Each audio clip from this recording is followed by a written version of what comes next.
عمرك حسيت ان انت مهما اتعلمت ادوات المونتاج ان في حاجه ناقصه؟ انت بتعمل الكت صح، التايمنج صح، بس برضه لسه في حاجه مش كامله والفيديو مش بيلمس الناس. الفكره كلها ان السر مش في البرنامج، السر فيك انت. في الفيديو ده هقول لك على 5 اسرار الفيديو اديتورز المحترفين مش عايزينك تعرفها. ازيكم يا شباب، ايه الاخبار؟ ان شاء الله تكونوا بخير وبافضل حال. انا احمد الجندي، والفيديو ده مهم جدا، مهم جدا بالنسبه لك، عشان احنا هنتكلم على حاجات لو طبقتها بعد الفيديو فعقليتك كمونتير وشغلك ومستوى الفيديوهات بتاعتك هيتغير مليون درجه مش 180 درجه. السر الاول ان الفيديو اديتور البروفيشنال لازم قبل ما يبقى فيديو اديتور ان هو يبقى ماركتير، لازم يتعلم ازاي يسوق. فانت لو فيديو اديتور عندك سكيلز او عندك مهارات عاليه جدا جدا بس انت بتعرفش تسوق لشغلك، فانت كده ما استفدتش اي حاجه خالص. واقول لك برضو على قصه والله حقيقيه وحصلت فعلا معايا على ارض الواقع، ما بين اتنين انا كنت اعرفهم. اول واحد ده كان فيديو اديتور ما شاء الله بقاله حوالي 5 أو 6 سنين، شغله حلو جدا، الراجل عنده سكيل قويه جدا على البرامج بريمير وافتر افكتس وغيره، بس عنده مشكله كبيره ان هو ما بيعرفش يسوق لنفسه. فكل ما بكلمه بلاقي معاه عميل عميلين، ما بيزيدش عن كده، لان هو لما بيجي يتعامل مع عميل فخلاص بيفضل ما شاء الله مكمل معاه الى ما شاء الله، بس هو مش عارف يجيب عميل تاني وتالت ورابع وخامس. التسويق عنده ضايع خالص. على الجانب الاخر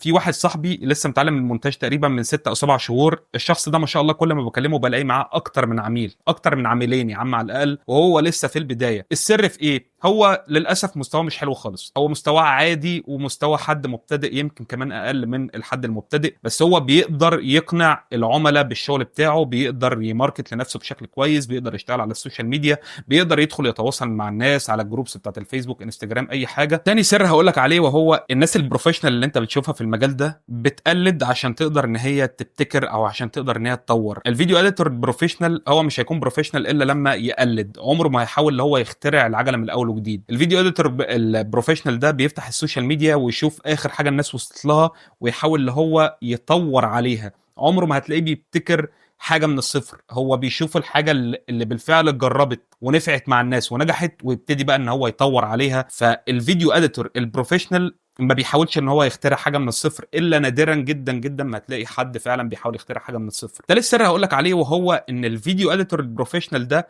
دايما بيرسم الستوري بورد بتاعت الشغل اللي هو هيعمله، او بيرسم المشروع في دماغه قبل ما بيشتغل عليه فعليا على البرامج. وهي دي النقطه في انك فعلا بتلاقي الشغل بيطلع كويس. اغلب الفيديو اديتورز الموجودين دلوقتي عارفين بيعملوا ايه. اول لما بيجي له مشروع بيقول خلاص بسم الله الرحمن الرحيم، وبعد كده بيبدا يفتح البرنامج وبيشوف الكلام على ايه، بيتجه على طول اللي هو يبتدي يطبق. والكلام ده غلط 100%. اي فيديو اديتور بروفيشنال لازم ان اول لما بيجي له مشروع بيبتدي يخطط للمشروع، بياخد جزء كده من الوقت بتاع الديدلاين ويبتدي ان هو يخطط للمشروع ده بشكل كويس، عشان يعرف ازاي هيعمل الستوري بورد، هيوظف ازاي الافكتس، هيوظف ازاي كل حاجه في المشروع، بحيث ان هو يعمل كل حاجه مظبوطه زي ما الكتاب بيقول. السر الرابع ان الصوره مهمه بس الصوت اهم. طبعا انت عارف ان الصوت والصوره مهمين جدا في الفيديو، بس اللي دايما بيركز عليه المونتير البروفيشنال هو الصوت، مش اكتر من الصوره، بس زي الصوره بالظبط. لان لازم تكون دايما فاكر القاعده اللي بتقول لك ان انت ممكن تتفرج على فيديو الصوره بتاعته وحشه بس الصوت بتاعه حلو، بس انت مستحيل تتفرج على فيديو الصوت بتاعه وحش والصوره بتاعته حلوه. فدايما الفيديو اديتور البروفيشنال بيركز على ايه الاحساس اللي هو هيقدر يوصله من خلال الساوند ديزاين، من خلال الميوزك، لان الاصوات هي اللي بتخلق الاحساس، يمكن كمان اكتر من الكاتس اللي انت بتعملها او من الحاجات الفيجوال اللي المشاهد بيشوفها. الاصوات هي اللي بتخلي الموضوع يبقى مترابط ببعضه اكتر وبيوصل الايموشنز بشكل اكبر بكتير. السر الخامس والاخير ان كل كات دايما بيكون ليها معنى. يعني عمرك ما هتلاقي فيديو اديتور بروفيشنال بيعمل كات كده وخلاص، او بيعمل قطعه وخلاص. دايما هتلاقي القطعه اللي هو عاملها ليها معنى، قطعه مدروسه، الا بعض الحالات العشوائيه اللي احنا بنشوفها، بس القطعات دي هي اللي بتاثر بشكل مباشر على النتيجه اللي انت عايز توصلها للمشاهدين اللي هيتفرجوا على الفيديو. لان دايما الفيديو اديتور البروفيشنال بيحسب ان كل فريم زياده او اقل بيوصل احساس مختلف للمشاهد اللي هيتفرج على الفيديو، ممكن يخلي الموضوع احسن وممكن